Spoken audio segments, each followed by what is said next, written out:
Hi friends, BSEB math classes में आपका स्वागत है। आज हम लोग शुरू करेंगे संख्याओं की जानकारी जो क्लास 6 की है।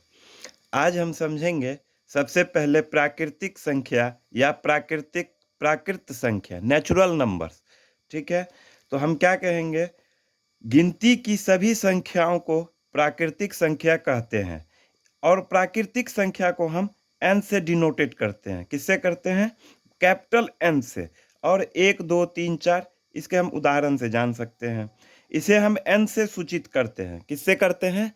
एन से सूचित करते हैं। और प्रथम प्राकृतिक संख्या एक तथा सबसे बड़ी प्राकृत संख्या अनंत है। अभी तक हम सबसे बड़ी प्राकृतिक संख्या को ज्ञात नहीं कर किए हैं। ठीक है, अगर जैसे कोई कहे कि 1000 है तो 1000 से उसमें हम एक ऐड करके 1001, तो ये भी प्राकृतिक संख्या में ही आएगा। इसीलिए हम कह सकते हैं कि सबसे बड़ी प्राकृतिक संख्या अभी तक हम नहीं ज्ञात कर पाए। इसके बाद होता है रेखा, जिसको इंग्लिश में बोलते हैं लाइन। तो क्या कहता है? रेखा बिंदुओं का एक समुच्चय है जो सीध में अनंत बिंदुओं तक जा सकती है। ठीक है, रेखा को हम दोनों तरफ बढ़ा सकते हैं, इधर भी बढ़ा, दाईं तरफ भी बढ़ा सकते हैं और बाईं तरफ भी बढ़ा सकते हैं। ठीक, अब है किरण, रे। किरण में एक अंत बिंदु होता है। किरण में क्या होता है? एक अंत बिंदु होता है। अब संख्या रेखा या किरण पर निरूपण। अब हम संख्या रेखा पर क्या करेंगे? निरूपण करेंगे। तो क्या कहता है? वह रेखा जिस पर धनात्मक तथा ऋणात्मक, मतलब दोनों, धना पॉजिटिव भी हो और निगेटिव हो, पूर्णांकों को दर्शाते हैं, उसे संख्या रेखा कहते हैं। ठीक है, जैसे ये मान लीजिए हम एक संख्या रेखा लिए। ठीक है, और जीरो के दाईं ओर 1 2 3 4 5 6 और जीरो के बाईं ओर -1 -2 -3 -4 -5 -6।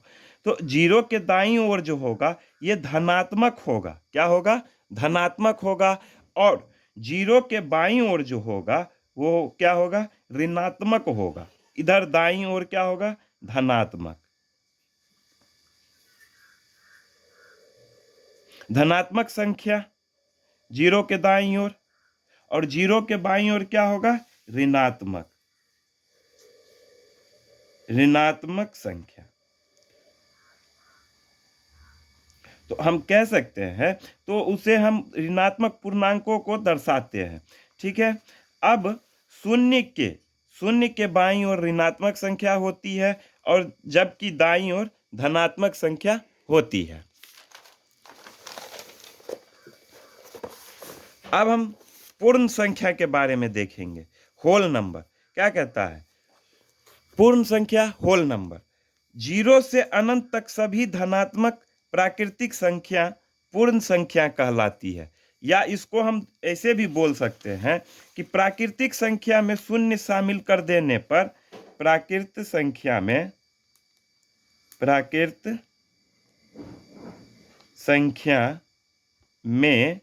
शून्य शामिल कर देने पर पूर्ण संख्या प्राप्त होती है। कौन सी संख्या प्राप्त होगी? पूर्ण संख्या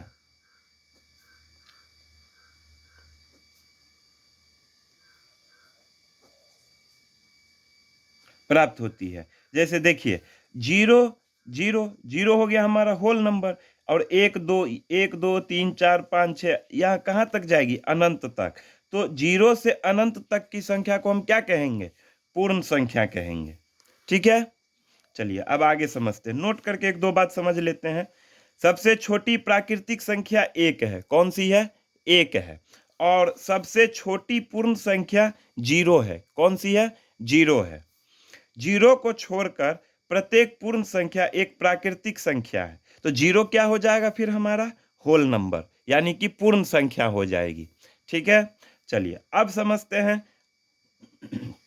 आरोही क्रम, जिसको इंग्लिश में बोलते हैं असेंडिंग ऑर्डर, या उसी को हम क्या बोलेंगे जी? बढ़ते क्रम बोल सकते हैं ना। तो देखिए, आरोही क्रम में क्या होता है? आरोही क्रम में संख्या को छोटे से बड़े, कहाँ से, छोटे से बड़े क्रम में व्यवस्थित करते हैं। कैसे करते हैं? छोटे से बड़े क्रम में व्यवस्थित करते हैं। जैसे एग्जाम्पल से देखिए, 1 2 3 4 5 6, जे आप इससे बड़ी संख्या भी ले सकते हैं। तो ये हमारा क्या हो जाएगा? आरोही क्रम। समझ गए ना जी? चलिए अब देखते हैं अवरोही क्रम। कौन सी क्रम? अवरोही क्रम। इसको बोलते हैं डिसेंडिंग ऑर्डर। क्या बोलते हैं? डिसेंडिंग ऑर्डर, या इसी को बोलेंगे घटते क्रम। क्या बोलेंगे? घटते क्रम।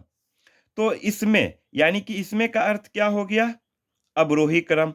तो अवरोही क्रम में बड़े से छोटे, कैसे? बड़े से छोटे के क्रम में संख्या को व्यवस्थित करते हैं। तो इससे पहले हम देखे हुए थे 1 2 3 4 5 6, तो हम उसको अब कैसे लिखेंगे?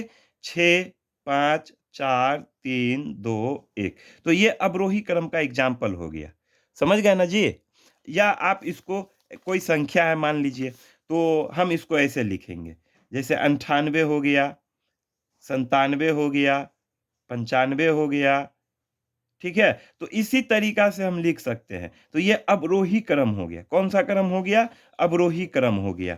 94 हो गया, 89 हो गया। तो ये अवरोही क्रम के उदाहरण हैं। समझ गए ना? चलिए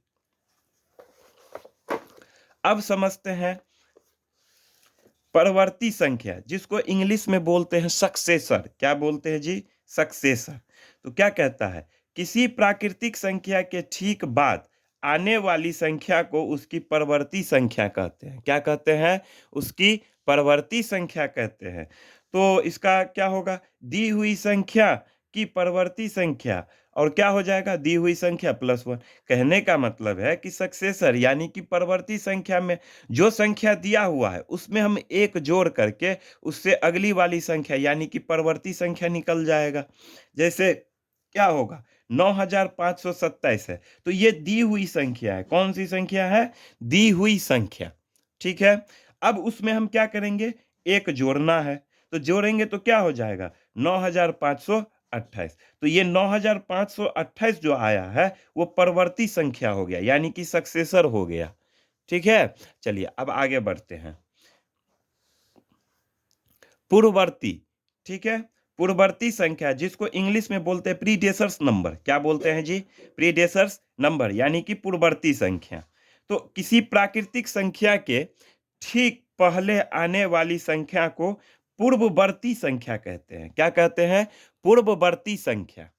तो पूर्ववर्ती संख्या निकालने के लिए हम क्या करते हैं? दी हुई संख्या, मतलब जो दिया हुआ संख्या रहेगा उसमें से हम क्या करेंगे? एक माइनस करेंगे। क्या करेंगे जी? एक माइनस करेंगे। समझ गए ना? चलिए अब इसके उदाहरण से समझिए। जैसे क्या दिया हुआ है? 5995। क्या हो गया? 5995। तो उसमें से हम क्या करेंगे? 5995 माइनस 1 करेंगे, क्योंकि पूर्ववर्ती निकालने के लिए पहले की संख्या हम निकालते हैं। तो पहले की जब संख्या निकालेंगे तो उसमें हम क्या करेंगे? एक माइनस करेंगे। क्या करेंगे? एक माइनस करेंगे। समझ गए ना? चलिए, तो इससे क्या होगा? पूर्ववर्ती संख्या हमारा निकल जाएगा। कौन सी संख्या निकल जाएगा? पूर्ववर्ती संख्या निकल जाएगा। तो 5995 माइनस 1 करेंगे तो ये क्या हो जाएगा? 5994। ठीक है? चलिए अब समझते हैं स्थानीय मान, यानी कि प्लेस वैल्यू। कौन सा? Place value. तो क्या कहता है? किसी संख्या में किसी अंक का मान, किसी अंक का मान उसके स्थान पर होता है। किसके? उसके स्थान पर होता है। इसे हम स्थानीय मान कहते हैं। क्या कहते हैं? स्थानीय मान कहते हैं। या इसी को हम एक और डिफिनीशन से समझते हैं।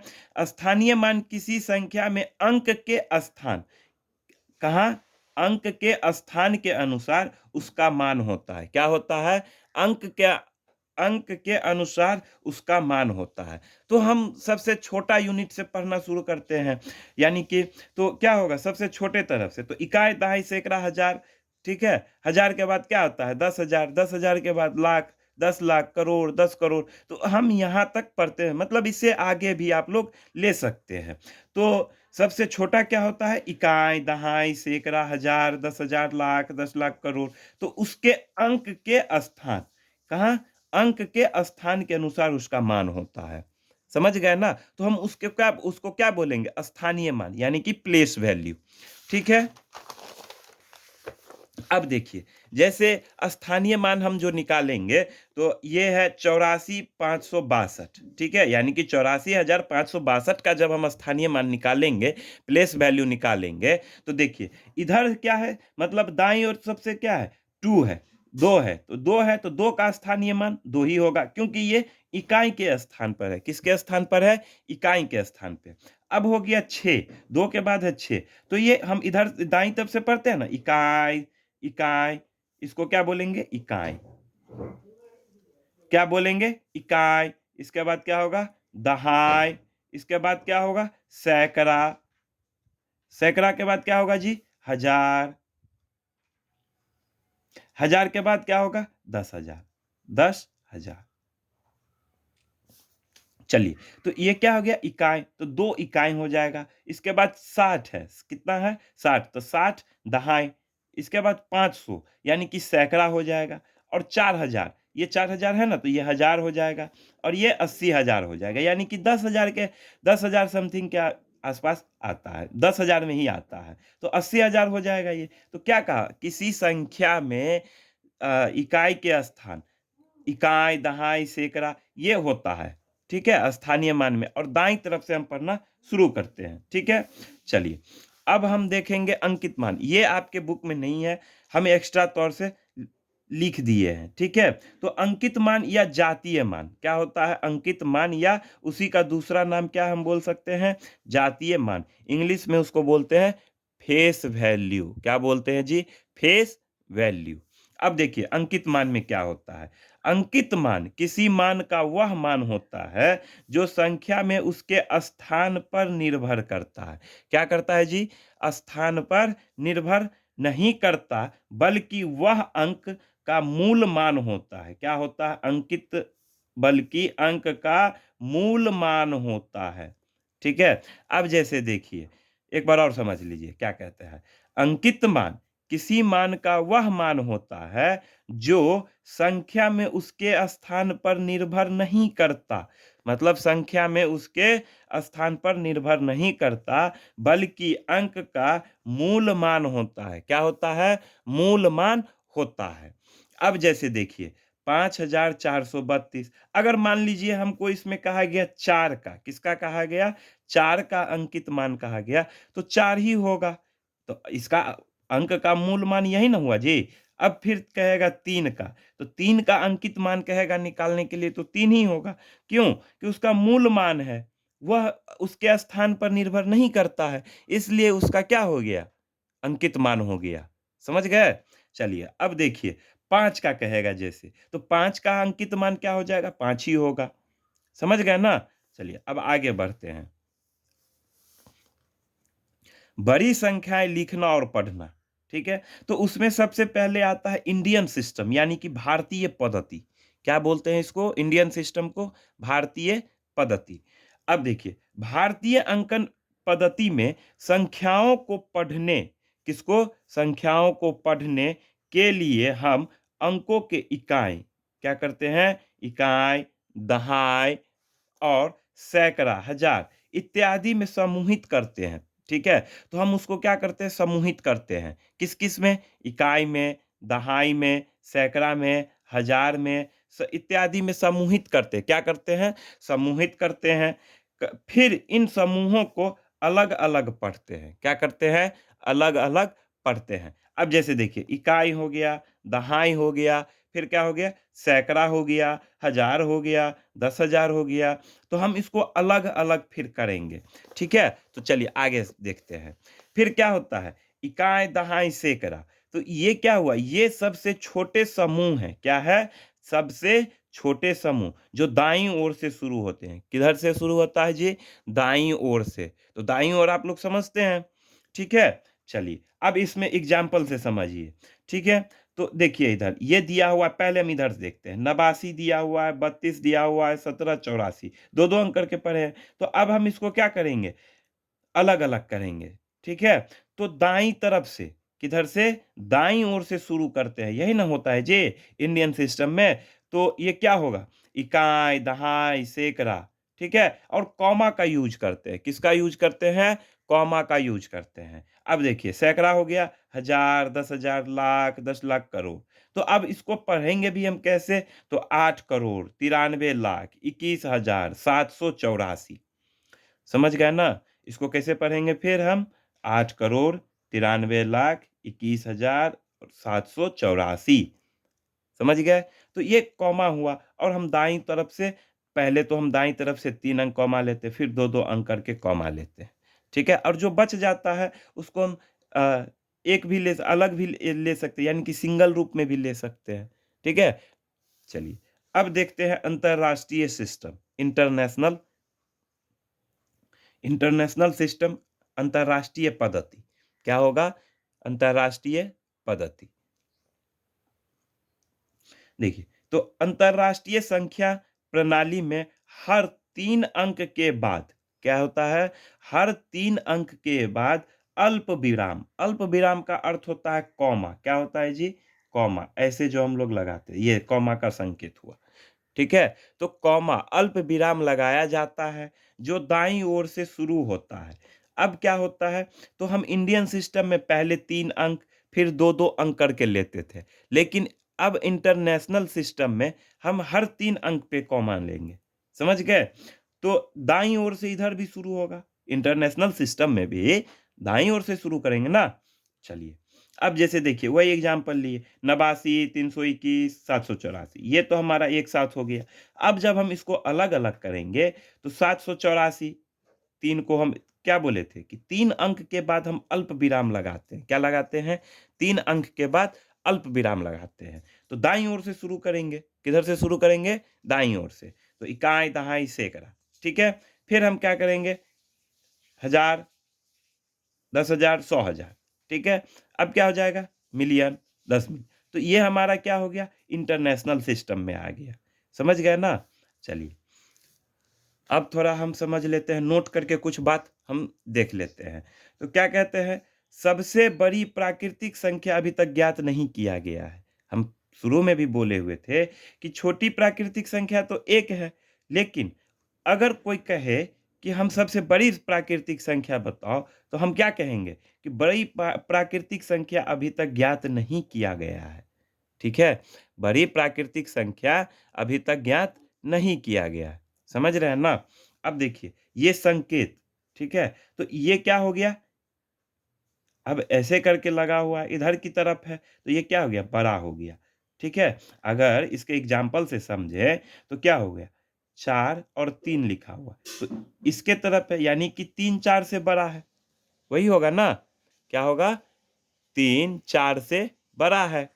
फिर क्या है, ये छोटा है, ये छोटा का सिंबल है। तो छोटा का एग्जाम्पल देख लीजिए, क्या क्या होता है, अगर 3 दिया हुआ है, क्या दिया हुआ है, 3 दिया हुआ है, और या इधर दाएं बाईं ओर 2, और ये दिया हुआ है 1, ठीक है। तो ये इधर जो होगा दाईं ओर, तो इसके तरफ हम ये सिंबल लगाएंगे, तो ये क्या हो गया, 2 1 से छोटा है, इसको हम ऐसे पढ़ेंगे, 2 1 से छोटा है, ठीक है। अब देखिए ये बराबर है, तो बराबर का एग्जाम्पल क्या होगा, अगर इधर भी 10 है और इधर दाईं तरफ भी 10 और बाईं तरफ भी 10, दोनों तरफ 10 है, तो हम क्या करेंगे, बीच में बराबर का लगाएंगे, ठीक है। ये संकेत होता है जी। चलिए अब बराबर है, तो मान लीजिए बराबर नहीं, इसको इक्वल नोट बोलेंगे, क्या बोलेंगे, इक्वल नोट, यानी कि बराबर नहीं है, ठीक है। अगर ये जैसे देख लीजिए 25 है, क्या है, 25 है, और ये 19 है, ठीक है। तो अब क्या कहेंगे इसको हम, बीच, ये इक्वल नोट, यानी कि ये एक दूसरे के बराबर नहीं है, समझ गए ना। अब देखिए क्या कहता है, जीरो की पूर्ववर्ती कोई पूर्ण संख्या नहीं होती है, ठीक है। जीरो की पूर्ववर्ती कोई पूर्ण संख्या नहीं होती है, समझ रहे हैं। और प्रत्येक पूर्ण संख्या की परवर्ती एक पूर्ण संख्या होती है, ठीक है। जैसे मान लीजिए हम किसी संख्या का परवर्ती निकालेंगे, तो परवर्ती में हम क्या करते थे, एक जोड़ते थे, पूर्ववर्ती में क्या करते थे, एक घटाते थे, ठीक है। तो ये आपका था संख्याओं की जानकारी क्लास 6 के लिए। ठीक है, इसके आगे का क्वेश्चन हम पिछली कक्षा में कुछ हम सॉल्व किए हुए थे। ठीक है, तो आप वीडियो जाकर देख सकते हैं। ठीक, चलिए इस और कुछ क्वेश्चन जो बच गया था उसको हम अगले कक्षा में हम अगले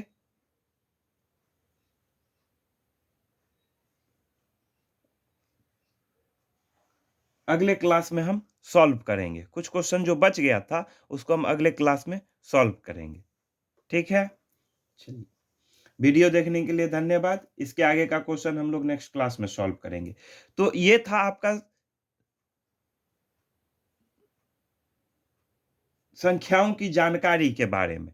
ठीक है, तो इसको अच्छे से पढ़िएगा, देखिएगा, और जहां समझ नहीं आएगा वहां कमेंट बॉक्स में बताइएगा। ठीक है, फिर उसको हम बताएंगे। चलिए वीडियो अच्छी लगी हो तो लाइक एंड शेयर करें। धन्यवाद।